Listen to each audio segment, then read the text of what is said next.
हैं महाराज जी, उसमें वर्णन कर रहे हैं कि जो भक्तजन मतलब भजन करते हैं और उनसे गलत आचरण भी बन गए तो उनकी दुर्गति नहीं होगी, उनको उच्च लोकों में मतलब उनको वो भोग भुगवाए जाएंगे। ये उन भक्तों की बात हो रही है जिन्होंने निश्चय किया है कि अब मुझे इसी जन्म में भगवत प्राप्ति करना है और खूब डट के प्रयत्न करके भजन कर रहे हैं। हाँ, पर उनका कुसंग हो गया और वो भ्रष्ट हो गए। वो जितेंद्री नहीं है, वो मनोनिग्रही नहीं है, वो मन पर विजय प्राप्त नहीं कर पाए, अब वो भ्रष्ट हो गए। अब भ्रष्ट का मतलब लगातार भ्रष्ट हो थोड़ी है। अब वो भ्रष्ट हो गए, प्रयासरत थे भजन में, उनका लक्ष्य था भगवत प्राप्ति और शरीर पूरा हो गया, भगवान के दर्शन नहीं हो पाए, भगवत प्राप्ति नहीं हुई, तत्वबोध नहीं हुआ, तो उस भ्रष्ट का क्या गति होगी? भगवान श्री कृष्ण से अर्जुन जी ने पूछा तो उस भ्रष्ट की क्या गति होगी? तो भगवान ने बताया कि ऐसे जो भ्रष्ट होते हैं वो नरक तो जा नहीं सकते, क्योंकि भगवान का नाम जप करते थे, भगवान के मार्ग में थे, भगवान के आश्रित थे, वो नर्क नहीं जा सकते। अच्छा, उनका पतन नहीं हो सकता, क्योंकि जैसे आपने 500 नाम जप किया तो आपके 500 नाम तो स्टॉक में जमा है, अब आप भ्रष्ट हो गए, गलत आचरण किए, तो उसका आपको दंड मिलेगा, लेकिन वो दंड खत्म होते ही आप 500 भजन से ऊपर चलेंगे, 499 नहीं, पूरे 500 के भजन से ऊपर आपकी गति होगी। तो अब जैसे उनका शरीर छूटा तो उनको पुण्यवान के लोकों में ले जाया जाता है, स्वर्ग आदि लोकों में। स्वर्ग आदि लोकों में जैसे वो स्त्री से भ्रष्ट हुए या जिससे भ्रष्ट हुए, वो सारे भोग उनको दिए जाते हैं। ये उनका पुण्य क्षय नहीं होगा। जैसे यज्ञ करके कोई स्वर्ग जाए, दान पुण्य करके स्वर्ग जाए, तीर्थ यात्रा करके स्वर्ग जाए, तो उनका पुण्य क्षय होगा और वो पुण्य क्षय होने के बाद मृत्यु लोक में फिर पुनः अशुभ गति को भी प्राप्त हो सकते हैं। लेकिन वो भजन करने वाले का भजन तो स्टॉक में जमा है और उसका जैसे वीआईपी स्वागत हो, ऐसे स्वर्ग आदि लोकों में जिन भोगों के कारण भ्रष्ट हुआ है उन भोगों की बाहुल्यता उसको होगी, और जब उसकी उन भोगों में अरुचि हो जाएगी तब उसका जन्म होगा श्रीमान, कुलवान, धनवान, राज वैभव संपन्न, भोग संपन्न, और वहां जन्म लेकर के उसको ऐसा वातावरण मिलेगा भक्ति का, वैराग्य का, कि पूर्व का जो साधन है वो उन्हें उन भोगों में लगने नहीं देगा। उन भोगों के बीच में रहते हुए भी उसको वैराग्य होगा। अब उसका वैराग्य इतने जोर का होगा कि जब कभी आकर्षण किसी भोग का हुआ तो वो सोचेगा कि मैं तो अपना इतना वैभव छोड़कर आ रहा हूँ, इतना भोग छोड़कर आ रहा हूँ, अब मैं भोग नहीं भोगूंगा, और वो डट करके जहां से उसका भजन रुका था वहां से भजन उसका चालू होगा और वो प्रयास करके इसी जन्म में भगवत प्राप्ति कर देगा।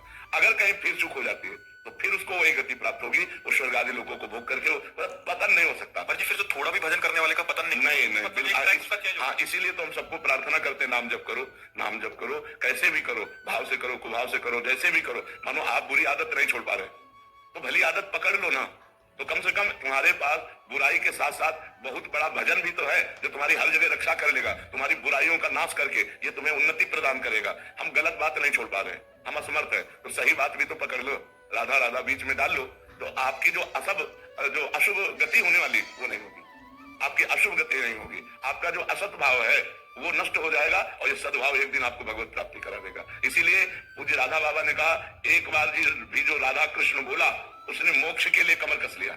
एक बार भी राधा कृष्ण बोला तो उसने मानो मोक्ष के लिए कमर कस लिया। अब एक बार राधा कृष्ण जो बोला तो उसका पतन नहीं हो सकता, वो नरक नहीं जा सकता, क्योंकि भगवान का नाम उसके पास। ये तो बहुत बड़ी बात है, शब्दों में तो छोटी लगी। हाँ, तो इसीलिए तो सबकी रति कहाँ होती है, जो इसीलिए कहा गया है कि भगवान जब कृपा करते हैं तो संत संग देते हैं, क्योंकि संत संग से भगवान के नाम रूप लीला धाम में आसक्ति हो जाती है। बिना सत्संग के नाम जप होगा ही नहीं, तो अगर नाम थोड़ा भी जप लिया तो मंगलमय हो जाएगा, उसका पतन नहीं होगा, वो कभी अधोगति को प्राप्त नहीं। नामे भक्ता प्रणश्यति अपिचेत सुदुराचारो भजते माम अनन्य भाग साधुरेव समंतव्या सम्यक व्यवसिता। ऐसा सुदुराचारो माने होता सांगो पांग दुराचार करने वाला, भरपूर दुराचार करने वाला।